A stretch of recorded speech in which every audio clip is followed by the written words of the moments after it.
this is Stacy Slade, and I have my sweet girl Hazy. Ruth Nielsen owns her, bred her. She's here today to help us with a grooming video for your club, the Club in Neshoba Valley. Thank you so much for asking me to share my knowledge on grooming. I hope this comes across in video well. I'm going to do my best. I might take my camera off my tripod to show you a few things up close.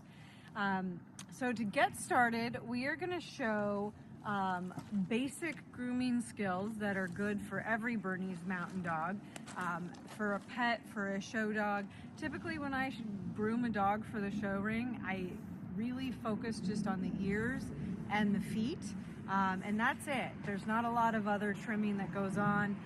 A lot of people want to trim feathers and pants. I'll show you how I would do that if I had a pet that I wanted to just take the feathering off, and I'll move my camera so you can see that on Hazy. In fact, I'll show you a little bit of Hazy. Hazy just had a bath. She is completely clean, and she's got really fuzzy feet and hawk hair. Right here, she's got some nice feathering, and she just enjoyed a spring bath, and she's super cute. So today we're going to show the feet and ears first. I have a second video of ears because Hazy doesn't have a lot of ear hair because she was groomed recently. So to start, these my main grooming tools are thinning shears. I think they're about 32 teeth grooming shears, a comb, and then I've got two pairs of straight scissors. One's a little bit longer than the other. This one's probably 3 inches and this one's probably 4 inches. And then I have nail trimmers, which I like the Miller's Forge, small little ones. These are pretty sharp. They're really easy to get any nail. I have a pin brush that has burner hair in it, but a pin brush. And then I think for any burner owner, an undercoat rake. And this is one from, it's called Greyhound combs. It's a double tines. There's no razor or serrated edge on it, so I'm just pulling out dead coat. I'm not ripping out or cutting coat, which is important for coat health. So this gets underneath the undercoat and pulls out any dead coat. So just doing that, just because she's clean, she's going to get some dead undercoat that comes out. Whenever I groom my dogs, I do want them to be clean. She just got a nice bath and a blow dry. So got out a lot of the dead coat. I always take an undercoat right like that, and to get out the remaining dead coat. So I'm going to show a little bit on how I trim an ear. I'm just going to do it briefly on her because I also did it on the puppy. All right, so we'll do it this way so where you guys can see the sun.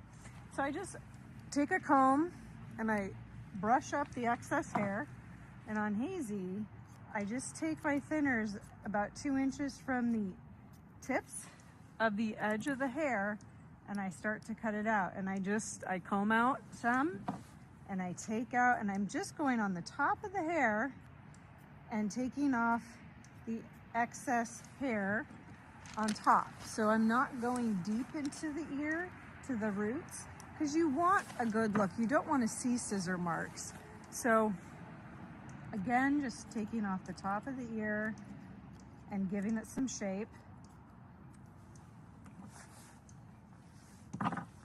And I'll pull up the ear like this, and you can see the ear flap. Hold your head that way, Hazy. The ear flap is right here. I'll just take off some of, I'll take off some of the excess hair underneath the ear flap. Sorry, I'm trying to get this so you guys can see it, so I hope my angle is good. I'm trying to maximize some sunshine that we're getting here in the Pacific Northwest.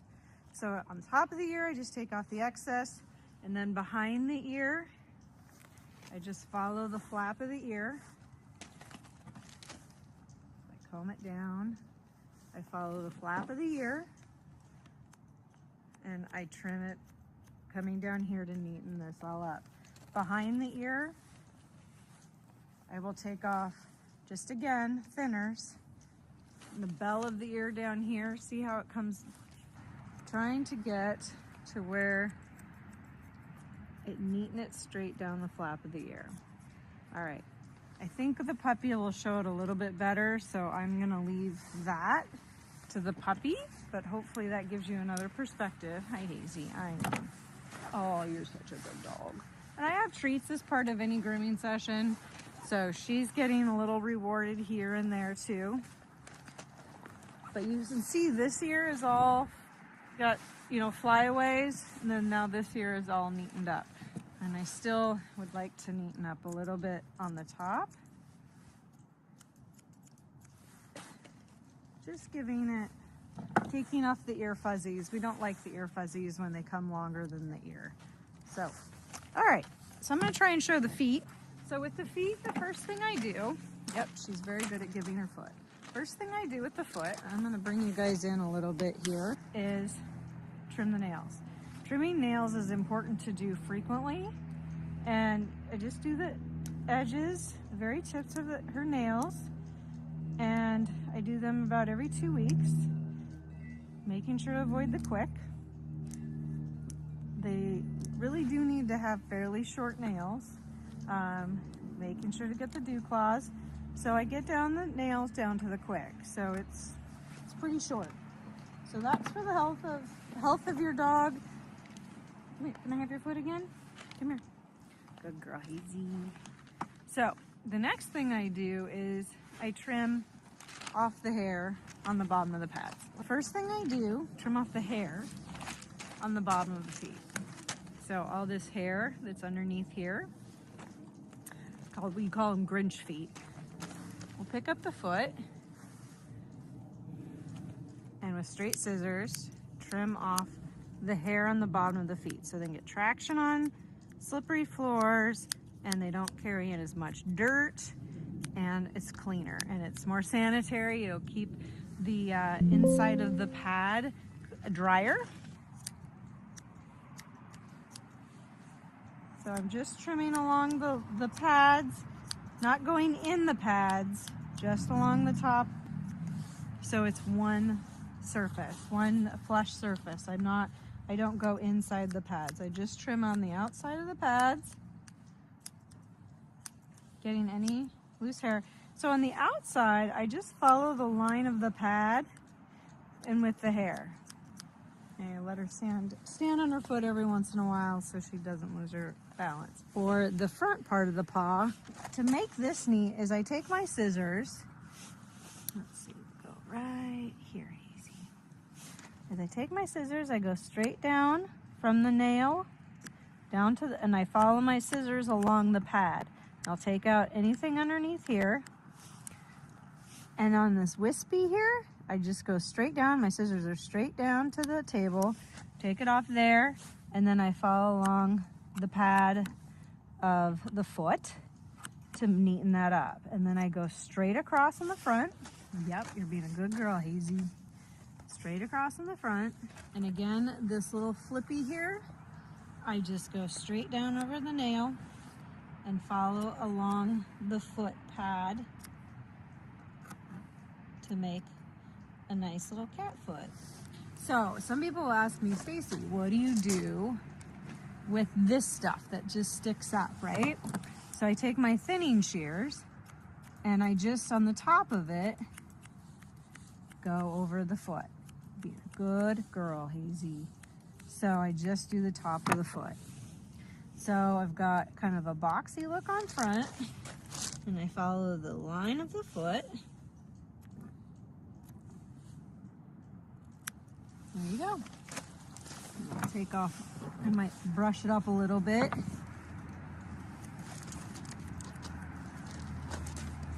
Taking off a lot of the excess so I get a cute little cat foot with my thinning shears, and voila.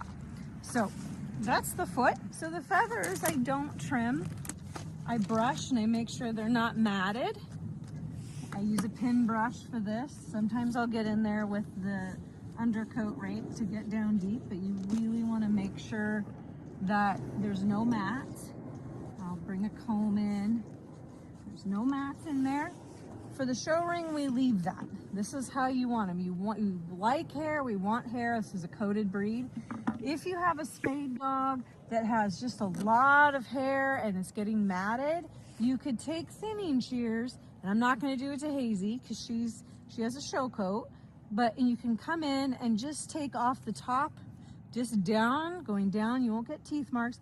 You can go into the coat to take some of the thickness out too, and just thinning that out. And that way you won't see big cut marks because you're using thinning shears, but it'll take off some of this volume if it's getting matted or it's in your way. So coming back here, and obviously you can see she has a bit of a Grinch foot back here. As we do the same thing, is we trim straight down on this piece, straight down, just taking out that extra stuff so there's no longer Grinch feet. Okay, so I'm gonna take off this right here, follow the line of the pad right here to take off that excess, straight down from the nail bed, and then rounding the paws from there. And then need to take off underneath. So stay, you're being good. So take off. So she's got a lot of long hair underneath her feet. Good girl, Hazy. So just taking off the excess and not going digging into the paw. Following the line of the paw of each pad. Good girl. Good job, Hazy.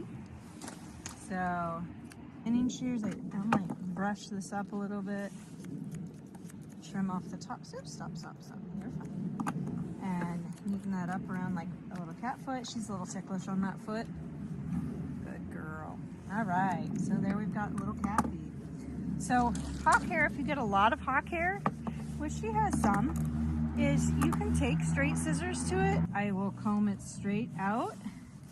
So it's straight out from her. Trying to get her tail out of the way. And then I'll just stand. I'll take my straight scissors and go straight down. And so it's just a nice line that shows the hawk. So you can just take off some of that excess in a nice straight line like that. There. And now they look very pretty. So that's a long and short of grooming a Bernese Mountain Dog. The same that if you have excess feathers in the front, or if you want to take off some of your excess feathers in the rear, you can take your thinners and again, just on the top, go straight down with the length of the hair. So you are taking off some of the length if they're getting in the way, because a lot of times spayed and neuter coats get in the way. So when the spay and neuter coat gets in the way, you want to be able to get it off and have some neatness if that's something that you want to take off some of that hair. I like the hair. I love having the nice flowing coats. We work hard to get those, but that will help you do that. So I'm happy to answer any questions. You can always email me. Thank you so much. I hope this was helpful. Again, wash and dry your dog about every 4 to 6 weeks. It'll get that dead coat out so you have less hair in your house, and it's outside or at the groomers. So you want to, that's the best way to keep the coat clean and the dead hair out and the shedding to a minimum. Hey, Hazy, can you wave? Good girl. Thanks, guys. I hope this was helpful. Have a good one. This is a 9-month-old.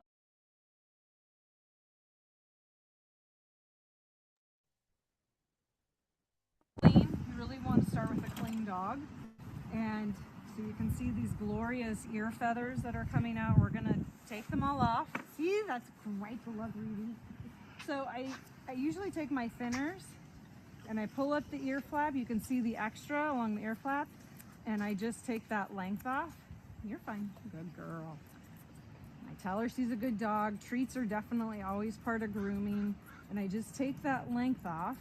So now it's just going to kind of be a bushy mess. But here's the length. So, and then these are thinning shears, 32 teeth thinning shears. And I'm taking off that length to the ear flap, that extra. And I'm starting at the top. I'm not going really deep by the root. I'm just staying on the top of the hair. So again, you can't really tell my teeth marks. You can't see any teeth marks. It looks natural. It just looks less. So I'm going to keep taking off that length so I know where my marker is. And I keep combing. The important thing is to keep combing because that way you know where you're at.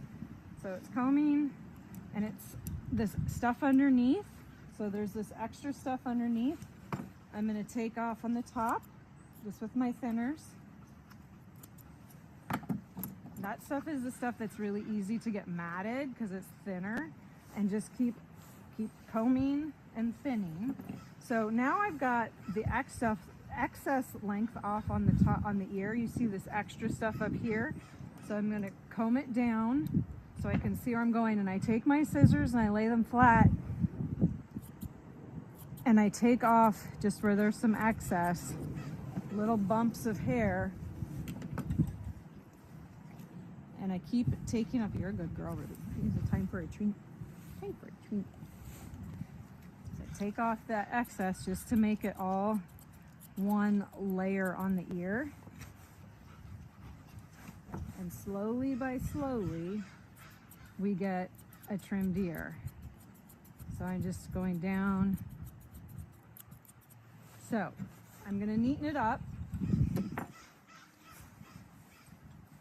So I've got all the length is gone, but there's there's hair here that I'm just going to kind of take the top off.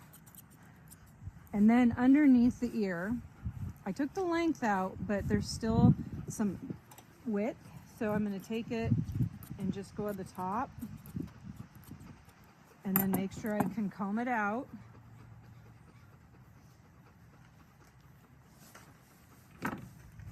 And so underneath looks pretty decent. I might take a little bit underneath there out, making sure not to get the collar. And then I want to neaten up behind the ear bell, which this is the bell of the ear back here.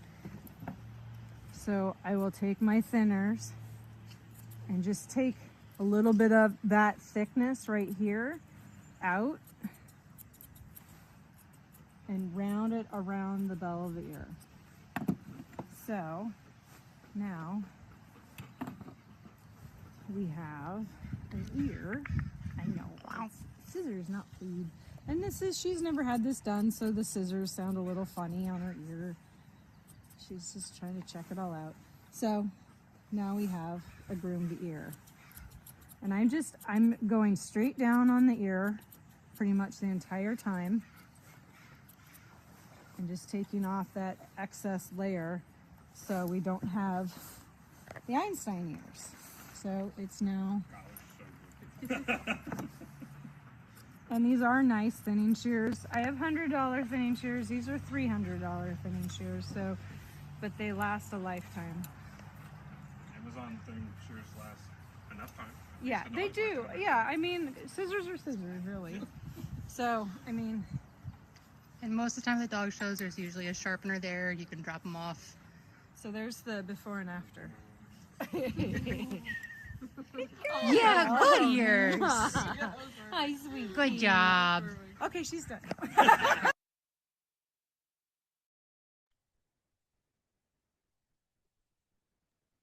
Thank you, everyone. Thank you, Stacy. That's wonderful. It was definitely easier to do a video when I had Opportune Dog and Light to show that, because I'm in a fairgrounds somewhere actually in Idaho. So wasn't ideal to do it here, but I think that gave you guys a good idea of the basics of ears and feet and coat management. And the question about using thinners on a spayed coat or neutered coat that's generally what I would do to take down a bulk or length as that coat gets really big and sometimes unmanageable. For sure. Thinners would be my choice to make it most natural, but making sure it's a clean and dry coat whenever you're doing that, because it's important to make sure you're not just cutting dead coat. Are there any other questions? I'm happy to answer anything, and you guys can always email me or message me on any social on Instagram or Facebook. I'll put the link to the video in the chat as well, so you guys can refer back to it at any point in time. And yeah, happy to answer any questions. And we will, just so you know, we're recording and we will post this as one of our WAGinar series at our YouTube site too. So Conditioning sprays, I don't use a lot of sprays. I know there's a lot out there. I'm sorry, I'm not the best person for that. When I'm getting a dog ready to show, I use it and I added it in that PDF, Show Groom, which is a coat conditioner. But I can use self-rinse for getting a dog. It's kind of a dry shampoo. Like if I have feet that are dirty or not, but generally my go-to is to full bath and dry a dog. Are there Uh, other questions, Allison, that have come in? I'm reading them actually Okay, right great. now. Tufts of hair that look like devil horns above her ears. Okay, so it's interesting. The tufts in front of the ears, generally I leave alone for the show ring. You can always thin down tufts that come up and they can still look pretty natural with thinners. And to clarify, those thinners I think are actually more than 32 teeth, but it's between 32 and 46 teeth. All will work. But yeah, I mean, feel free if unless you're going in the show ring, you can experiment with your dog ahead of time with thinners. The my caution is it's always fine to stop early and put the scissors down, take a look at what it looks like the next day, and you can always do more and just kind of experiment with it. Unless you're going into the ring, then I would experiment weeks ahead of time so it has some time to grow back. For dryers, my recommendations for dog dryers, they're really expensive these days. I love my Canine 2. It's very heavy. I don't bring it to shows. Chris Christensen dryers can be good. We had one, it didn't last that long. The Double K, I just threw out my very original Double K dryer that I got with my very first Bernese Mountain Dog when I lived in Ohio. It was 25 years old and it lasted a long time. Oh.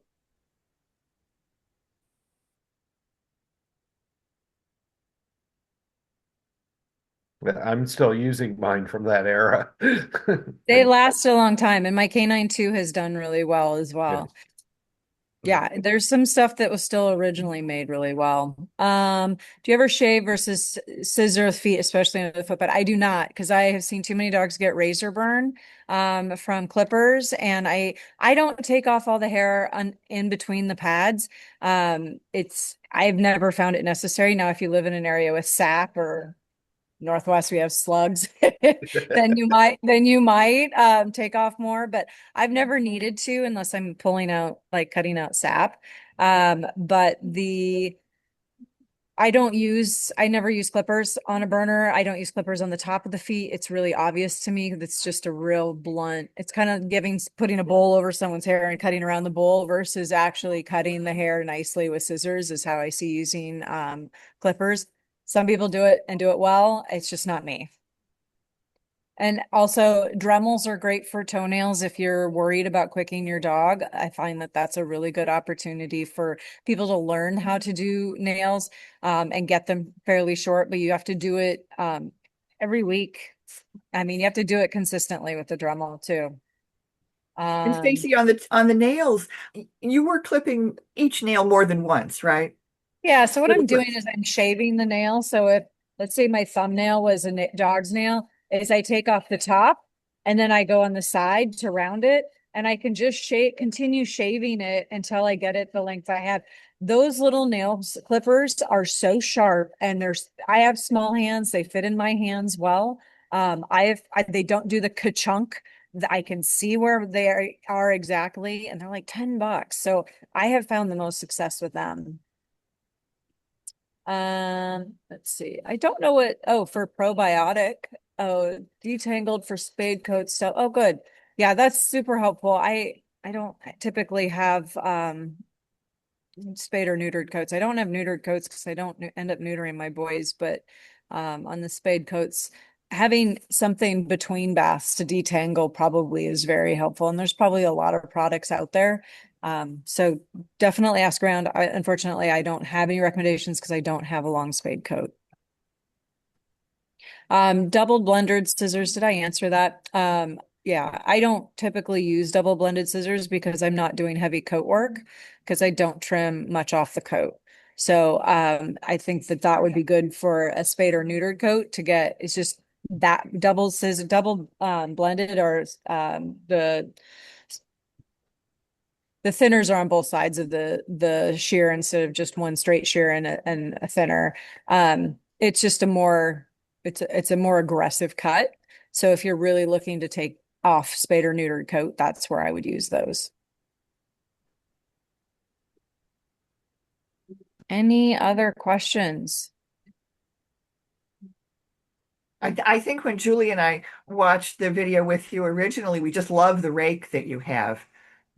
The undercoat rake, I bought one forever ago, and during COVID, I was like, "Where'd you get that?" And I had no idea because the name had worn off. And the only place I've been able to find that double tined undercoat rake is Greyhound Combs. I think it's Ashley's Greyhound Combs is the brand, or is the website. It's in that PDF. She has 3 different sizes. If you've got a really heavy, thick coated dog, that bigger one, it for dead coat, getting it out, there's nothing like it. It's amazing.